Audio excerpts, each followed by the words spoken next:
Good afternoon, everyone, and welcome to our monthly Strong Readers call. I'm Deann Jones. I'm the project director for Strong Readers here in the state of Oklahoma, and we are glad to be with you today. I have with me Classy Nolan. She is going to be doing a training for us today. I am going to put in the chat the link for our agenda so that you can follow along with us. There it is. And up first today is Classy. So Classy, go ahead. Speakers.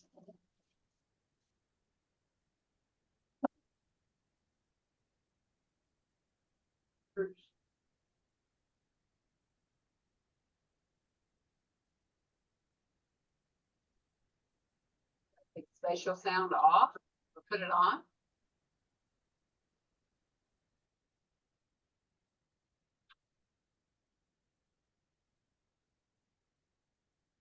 Classy.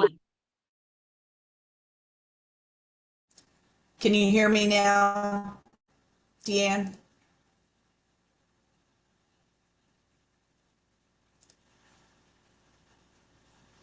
Is that better?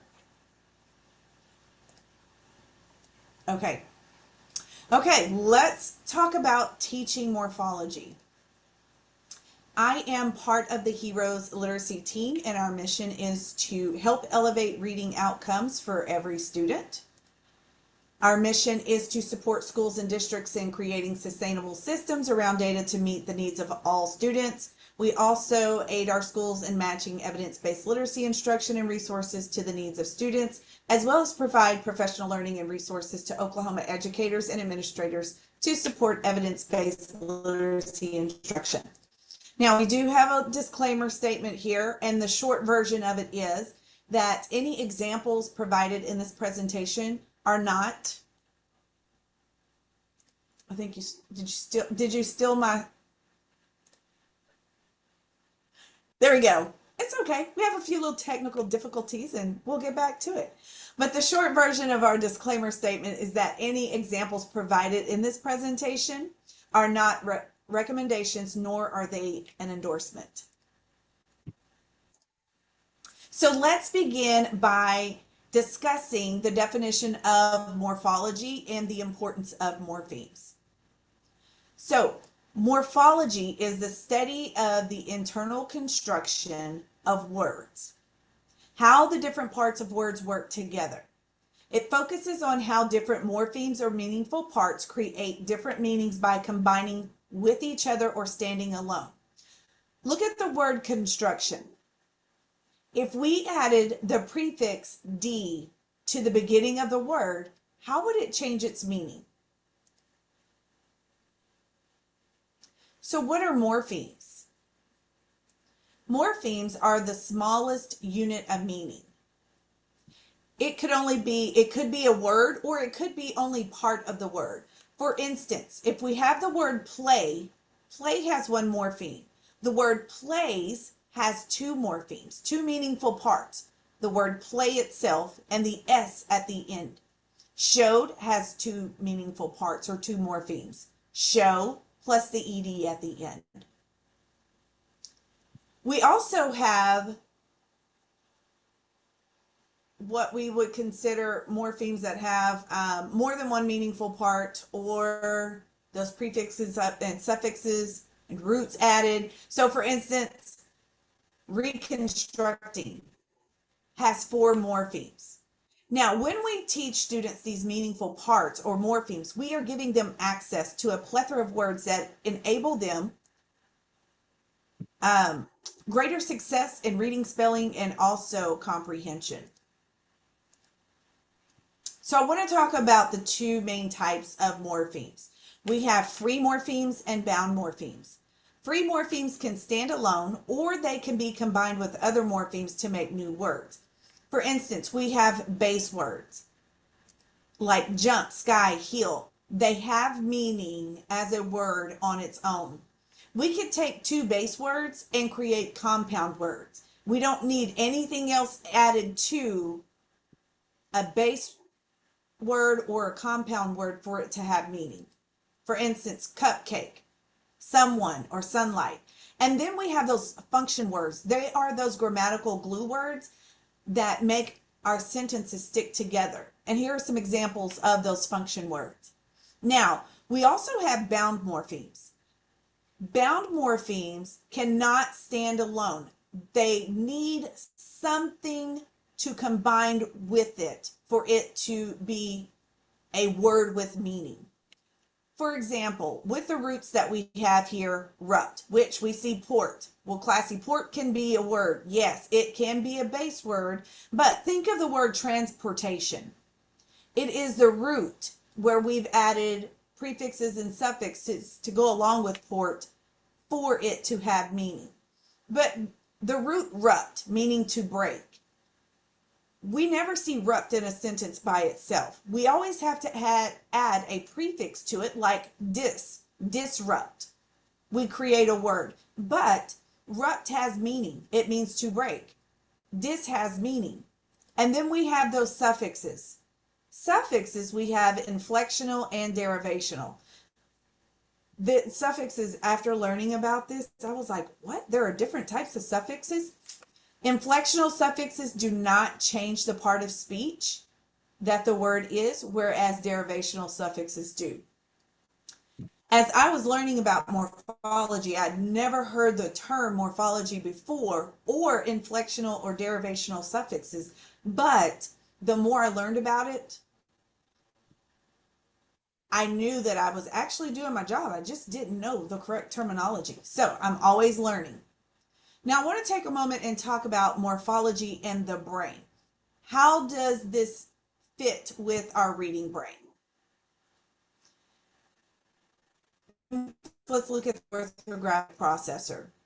Here we recognize morphemes like un or ed, the ed, at the end of a word, and we know and recognize their similar spellings or orthographic patterns. In the meaning processor, we understand how morphemes affect word meaning.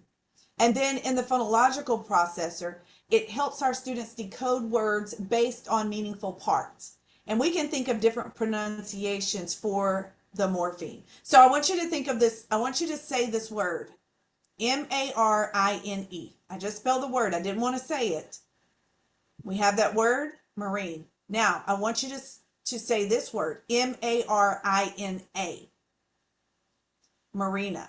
Although we changed that E for an A, the base has the same meaning, but the pronunciation changed. So once we think about how morphology plays into all these different aspects of the brain, we now know how many different ways we need to address morphology in instruction in any of our grades. So let's look at morphology and instruction. When we look at our Oklahoma standards, we can see that inflectional endings begin in first grade. Well, what are we doing with pre-K and kindergarten? Well, our pre-K and kindergarten classrooms should be spending time ensuring that our students have a really good grasp on nouns. We're also immersing them in a language-rich environment through oral language using read-alouds, word games, nursery rhymes, songs, chants, and so on and so forth. We are then taking those first graders and having them really apply all the information that they have amassed in pre-K and kindergarten, because our pre-K and kindergarten students, they know the word cat. And if I have more than one cat, I have 3 cats. So here in first grade, this is where our students begin decoding words using structural analysis. Not only are they able to start blending and segmenting, they are learning chunks such as S, ED, and ING. Now here we continue those standards into second and third grade. And second grade is where we begin diving deeper into roots and affixes.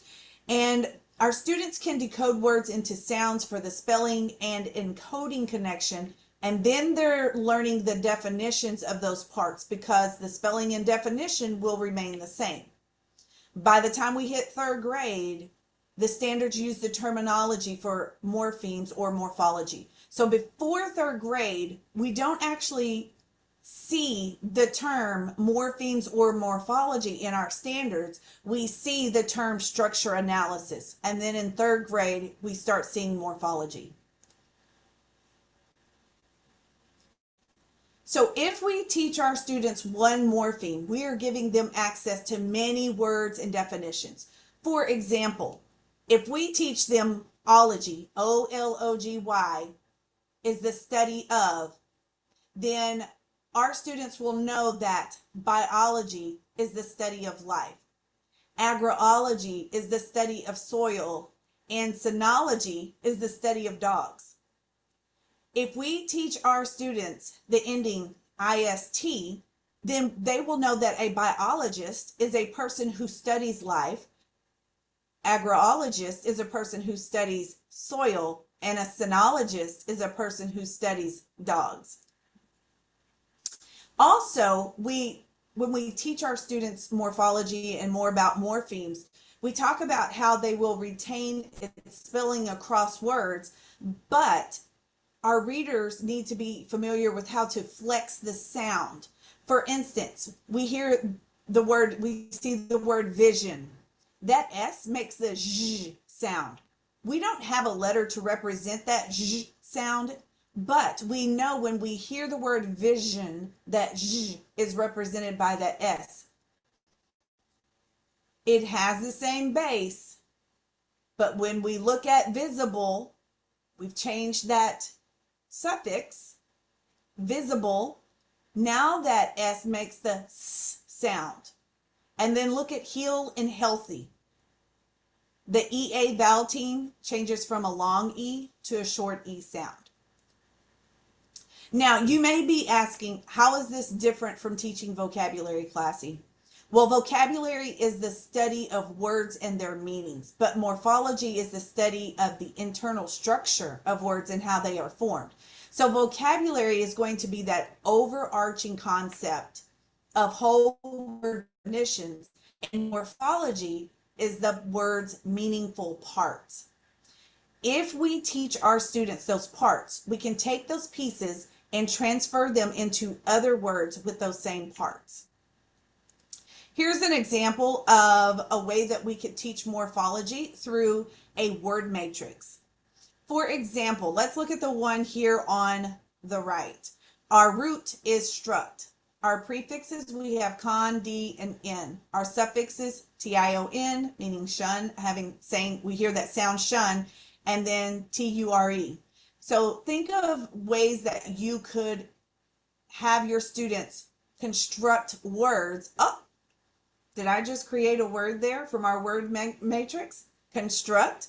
Or if they have a longer word, they could deconstruct the word. And we are providing instruction for our students. So there is power in teaching morphemes for you and also for your students. And remember, when we teach morphemes, our students have access to a greater number of words. And we saw that with that last little activity I just showed you with that word matrix, because I think I used 4 or 5 words there just by telling you about that word matrix. Thank you, Deann. Oh, one more thing. One last thing. I just want to give everyone a personal invite to our Heroes Teams Pages Across the Plains event happening next month, June 2026. We will have a family night for the families in the communities around these cities. And we will also have literacy workshops for our educators and administrators in the areas within these cities on these dates in June. I believe the link will be added in the agenda for today. If it's not, I'll make sure it gets added in there. But we would love to see everyone there. Thank you, Deann. Put the link to the agenda in the chat if you want to follow along with us. The first thing I want to talk about is our calls. And so just looking for some input from all of you as to what you would like to see on our calls for next school year. As I'm looking ahead and making plans for that, I have a little survey that this link, and if someone, Classy or someone, if you could copy that link from the agenda and put that in the chat as well. This is a link to a survey. It's just a 6-question survey. So 6 quick questions, times you prefer, days you would prefer, things you would like to see happening in our calls for next school year. I want to make this time be as much helpful to you as it could be when you're giving up your time of your day, letting these meetings serve their purpose and really support our district. So if you could put in your input in there, I will look that up as I am making plans for our meetings for next school year.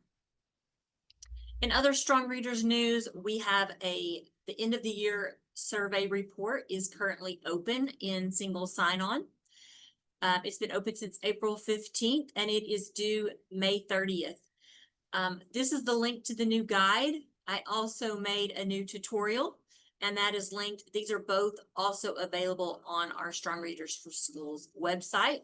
You can find those there. And I thought I would just go over a few things that I've already been getting questions from districts that I've been getting calls or emails on. And so I thought we could just cover a few of those.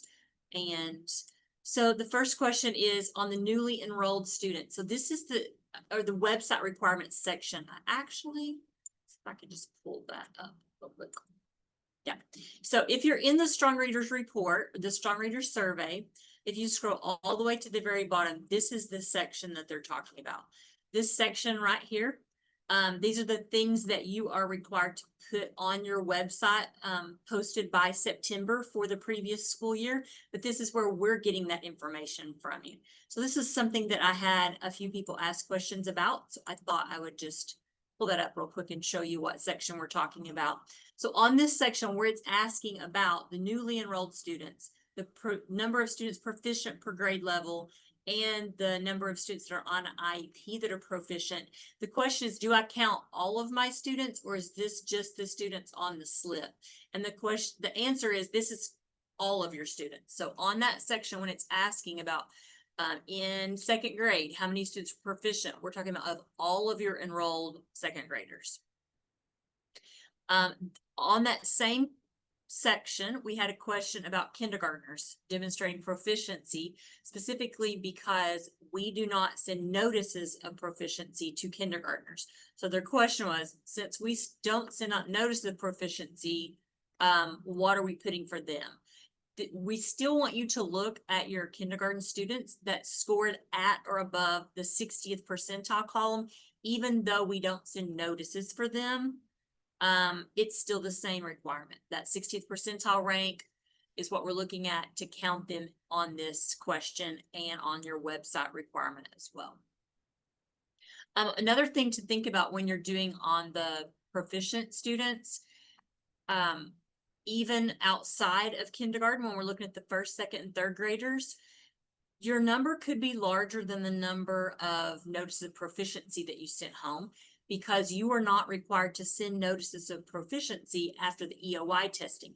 But you could have a student who did not reach the 60th at BOI or MOI, but now at EOI, they've met that 60th percentile rank. So even though you would not send them a notice of proficiency, you would count them in this number. Also, another question is on improvement.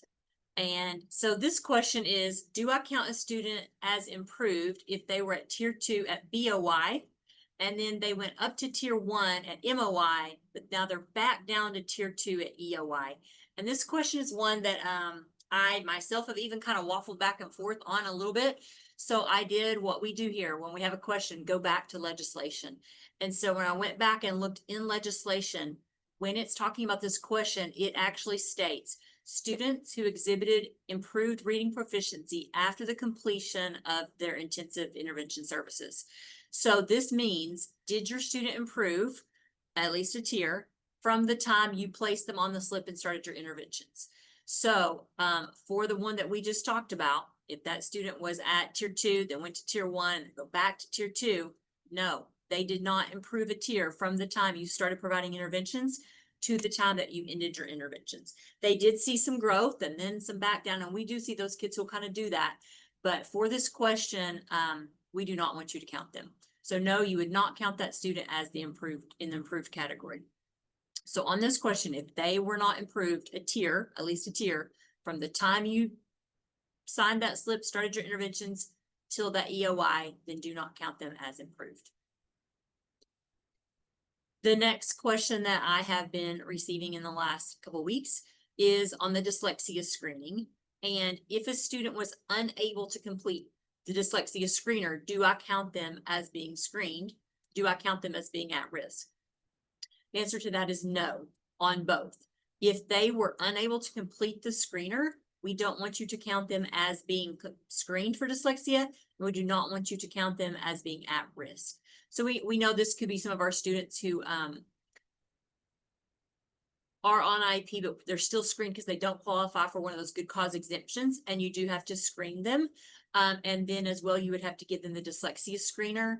But if they're unable to complete it, you can just document that you attempted the screener. But if they were unable to complete the screener, please do not count them in your number of students screened for dyslexia, nor your number of students who are at risk for the characteristics of dyslexia. Classy, do you see any questions in the chat so far about the EOI report? There are a couple of questions. When you were talking about the 60th percentile, there's a question. So are we using the 60th percentile there, not the number of students who are at or above benchmark? On the section that I was talking about where it says proficient, yes. We are Yes. counting the 60th percentile. The 40th is up at the earlier when we're talking about students who were on the slip and if they came off of the slip. So they could come off of the slip and would be counted in that category that says completed your intervention plan on level. But unless they meet the 60th, we're not counting them down in that bottom section where it's talking about proficiency.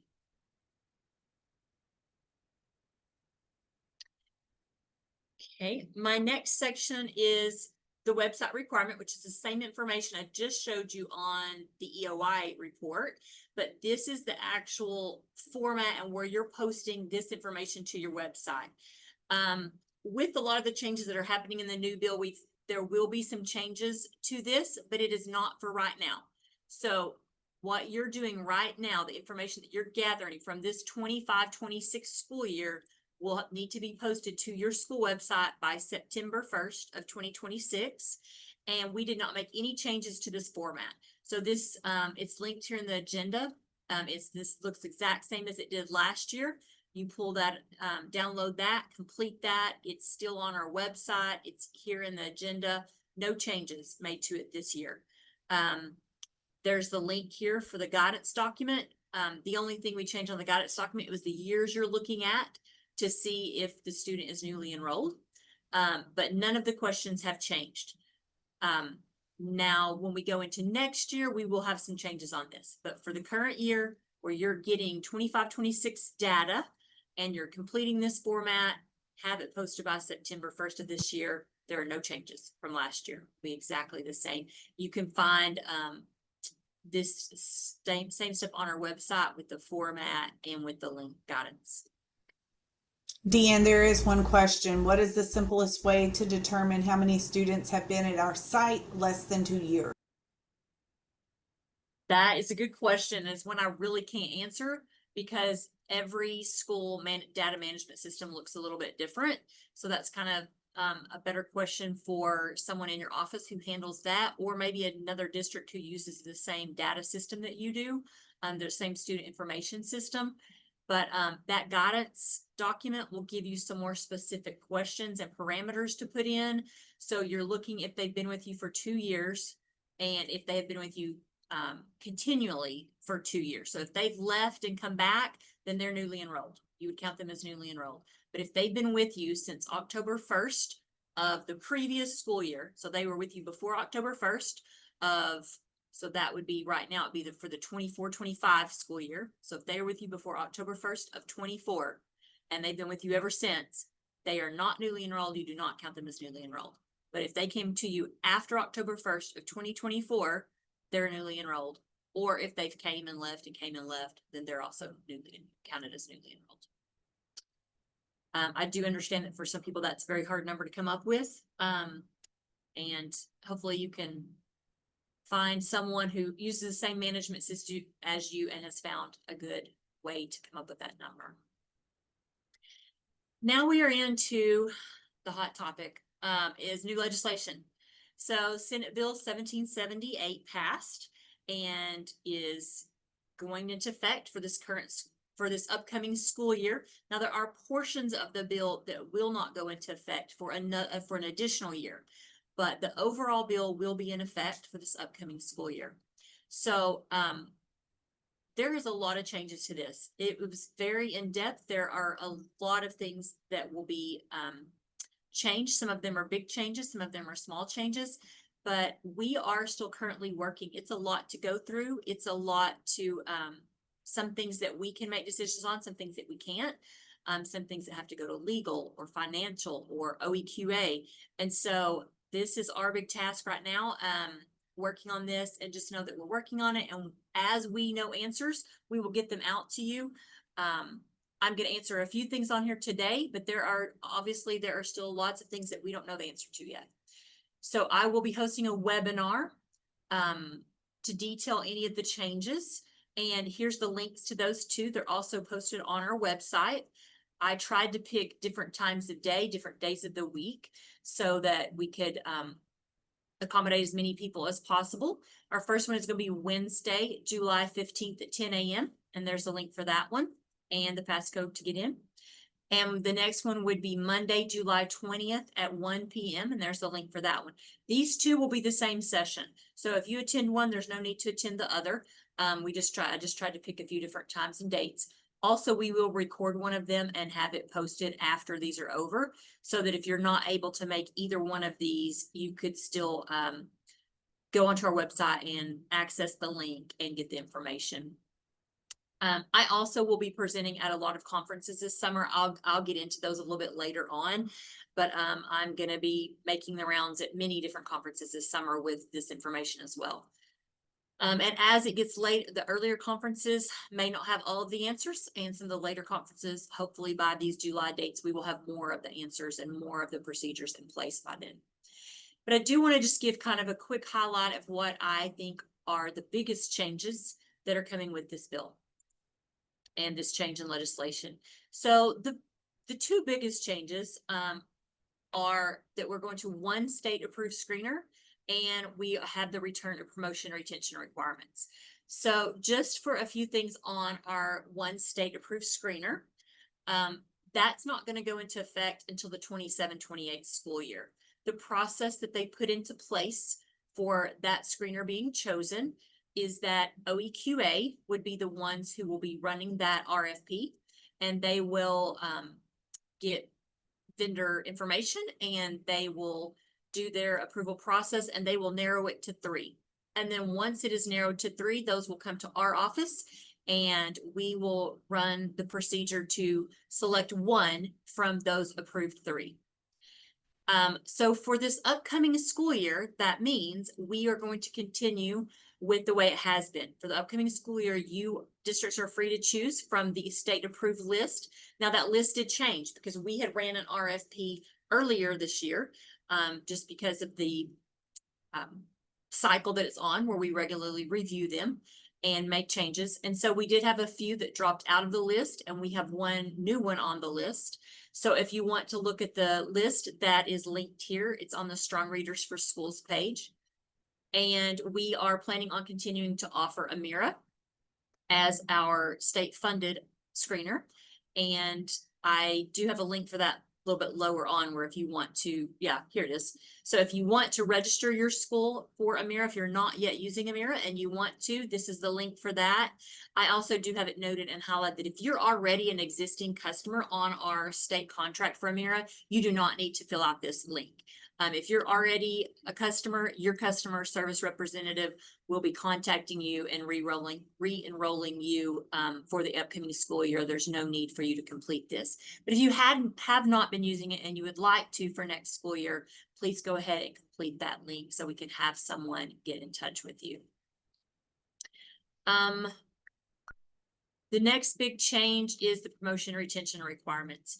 So we are going back to having promotion retention requirements for third grade, but it will not go into effect for another school year. So this will not take place until the 27-28 school year.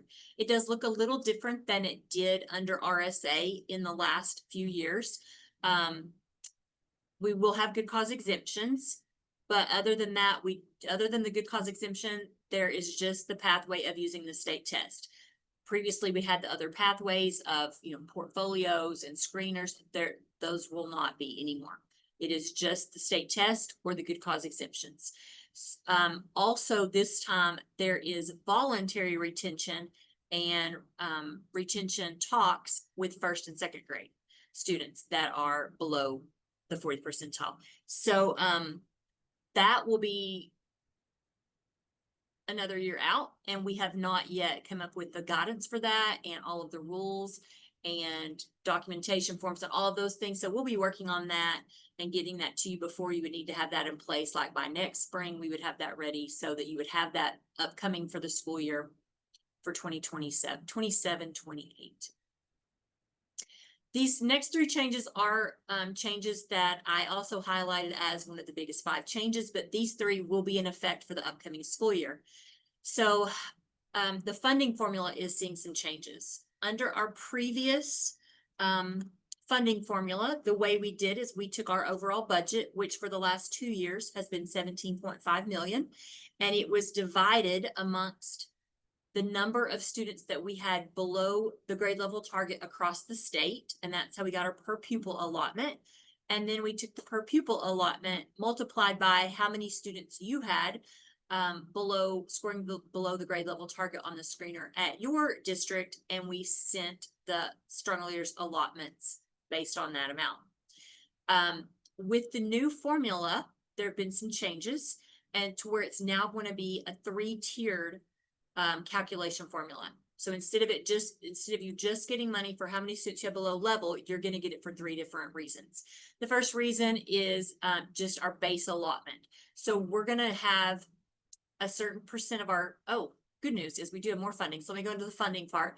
Previously, we had $17.5 million. That's been our Strong Readers funds for the last 2 years. For the upcoming school year, they gave us a very sizable increase. Our new Strong Readers funds that will be going 100% to districts is $43.7 million. So huge increase in our spending for Strong Readers funds to districts. And like I said, now it's going to be a 3-tiered calculation formula. So the first tier is going to be the base allotment, and the base allocation is going to be just based on how many students you have in K through 3rd grade in your district. So we will take 40% of that $43.7 million and divide it by how many K through 3rd grade students we have across the state and get a per pupil allotment for the base allocation. And then you will get that multiplied by how many students you have enrolled K through 3 according to that October 1st child count that's sent in, and that will be your base allotment. And then the next percentage is going to be 30% of that 43.7 million. 30% of that will be sent out as the second tier is going to be based on students that are needing intervention. So kind of back to how we did it before, we're going to get the number of students below that grade level target across the state. This time it does specify though that it's tier 2 and tier 3 students. So we're going to have to redo some calculations on that, but it will be for how many students you have below tier 2 and tier 3, you'll be getting additional funding for those students for interventions.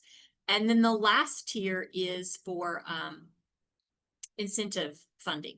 So the incentive funding, we don't have all of the calculation rules on that one, but that remaining percent of our funds, the remaining 30% of our funds will be sent as incentive. And so that's incentive for improvement for districts. So we're not for sure what all that's exactly going to look like. It may be students moving from tier to tier. It can be an overall significant decrease in amount of students you have below level year to year in your district. So questions remaining around that final tier is, since we're going into a new school year and we don't necessarily have all of those numbers from previous years as far as exactly what tier. We only got numbers from districts based on how many students you have below 40th percentile. We didn't get specific how many students you had on tier 3, how many students you had on tier 2. So what this may look like, and this is speculation on my part on this because this has not been approved, but one of the things we're looking at doing, and we would have to get with legal and our financial office on this, is for this upcoming year, that 30% of the funding may just be divvied out back into the base allotment and the intensive intervention allotment instead of being used for incentive allotment this very first year. But then in the coming years, it would be an incentive allotment and it would be given out for improvement in your districts. So still some things to work out with the exact formula, but just know that it's going to be calculated a little bit different and you'll be getting significantly more funds.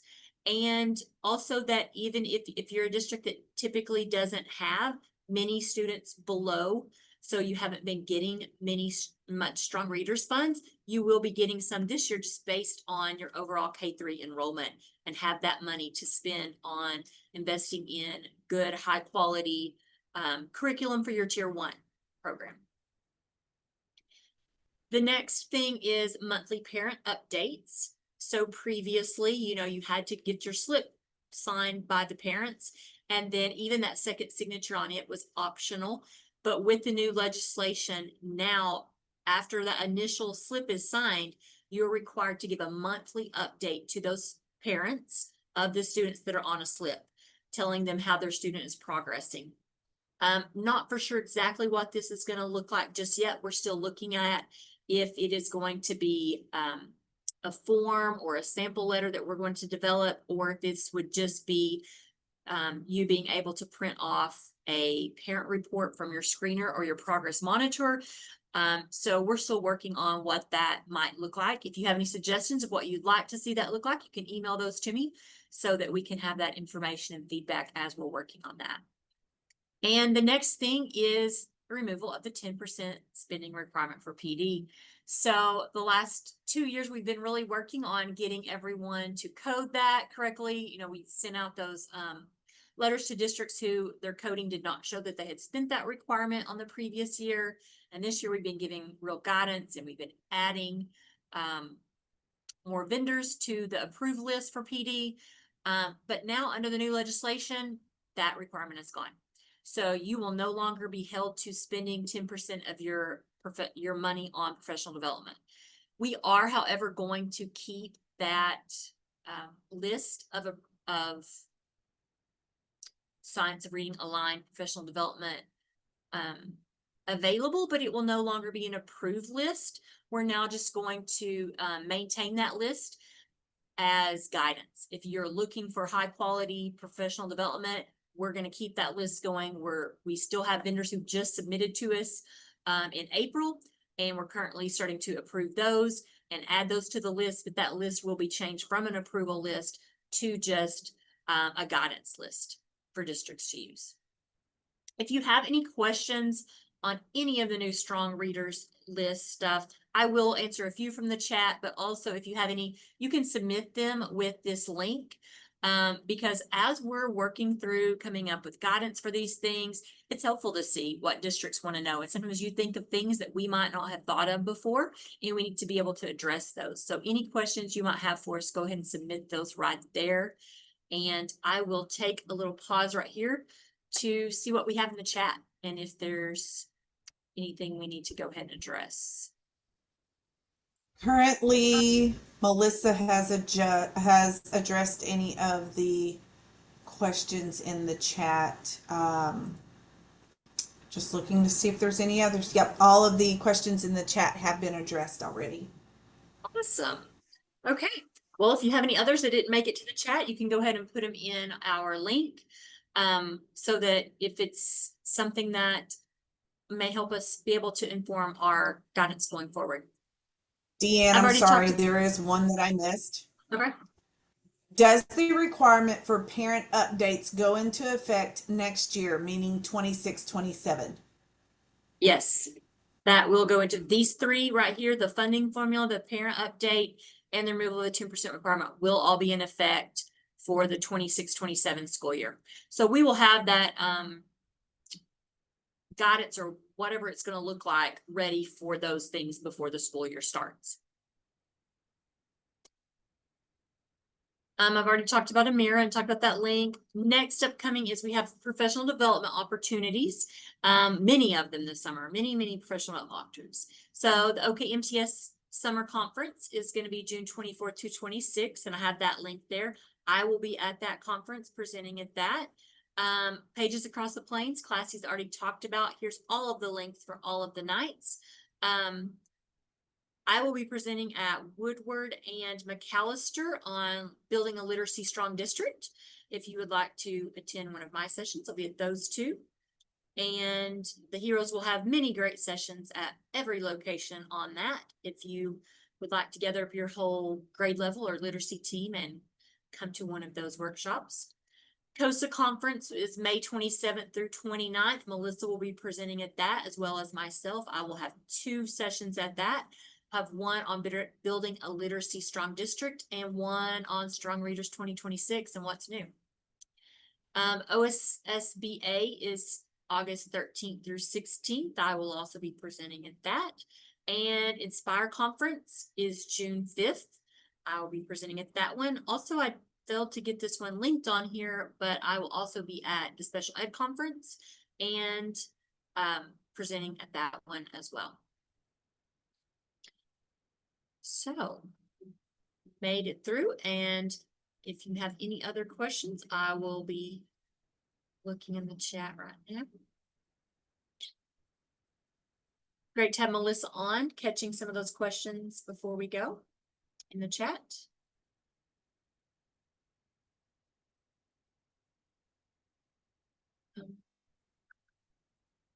There's any of them.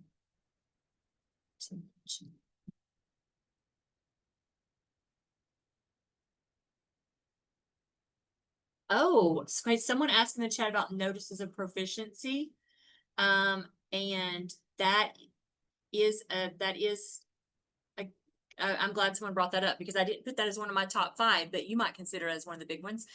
No, we will no longer be seeing notices of proficiency. So that actually is really big news. And so and that will be in effect for the upcoming school year. So I'm not for sure what that's going to look like on the report and the website requirements where it still does ask for students proficient, but that won't be until the end of the school year when we will have some guidance ready for that. But just do know that upcoming in the school year, you will no longer be sending those notices of proficiency home. So that's a big one. Someone's asking about the funding increase, and yes, that will go into effect for the upcoming school year, that we were getting the large increase of funding, and how it's going to be divvied up will be different.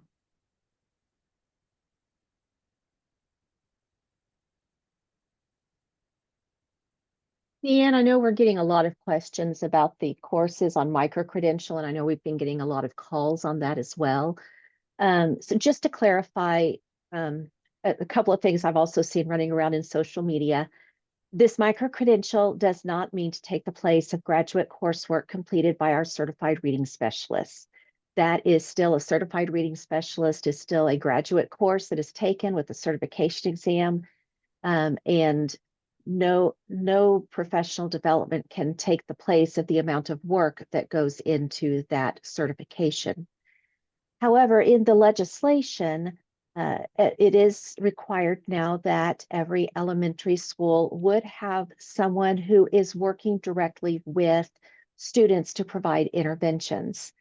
And that is the microcredential course that OEQA will be providing. OEQA is designing that course. They are working with colleges. I do know that there are several of our higher education institutions that have already signed on, and those are slated to begin in July. We are working with OEQA on that, but they are really the ones setting that detail. So once we have received the detailed information, such as how to register, exact dates, all of those things that I know everybody is wanting to know as soon as possible, we will have that posted on our literacy professional development website. But that is just not an area where we are making the decision.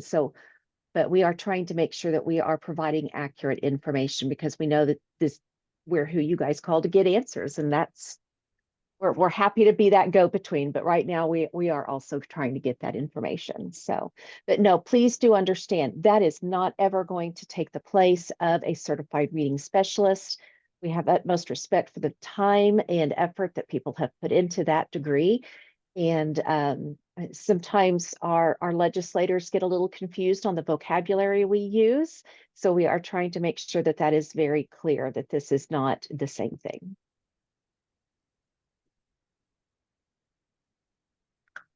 Okay. I'm looking through. I don't really see anything else. So this is our last meeting for this school year. So I hope you all have a wonderful summer. If you think of any other questions, you're always free to email us, email me, and you can email our literacy inbox at literacy@sde.ok.gov. And I will get back to you as soon as I can. Otherwise, if you have any other questions, maybe ones that you don't need immediately, but you'd like for us to consider as we are developing our guidance and training on the new Strong Readers requirements, you can go ahead and put that in that little form that was posted. And I hope you all have a wonderful summer. I know you are in the throes of the end of school, and I know that gets crazy. So hope you make it through that, and then that you get to have a great summer. Thank you for all the work that you do with all of our readers every day here in the state of Oklahoma. I appreciate you very much. Bye.